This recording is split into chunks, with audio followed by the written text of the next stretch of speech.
Welcome to the Rimbrake Rodeo. We hope this video helps. You already have developer mode on and a bot token copied. Now start the logger setup.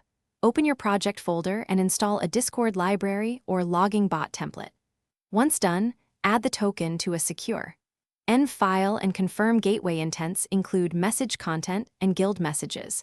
Make sure to invite the bot with the permissions listed. This ensures it can read past messages. Next, prepare a channel or database target where logs will be sent, since you'll point the logger there. You'll implement listeners that capture message create, message update, and message delete events. In your code, register intents for guild messages and message content, otherwise the bot won't receive payloads. Then write handlers that normalize the payload. Attach timestamps, guild and channel names, author ID, and full message content. For edits, include before and after snapshots. For deletes, capture attachments and embeds where possible. Finally, serialize each log to your chosen sync, a channel webhook, file, or database, and confirm write permissions. You're at final checks. Run the bot in a test server and perform send, edit, and delete actions to verify each log entry appears correctly.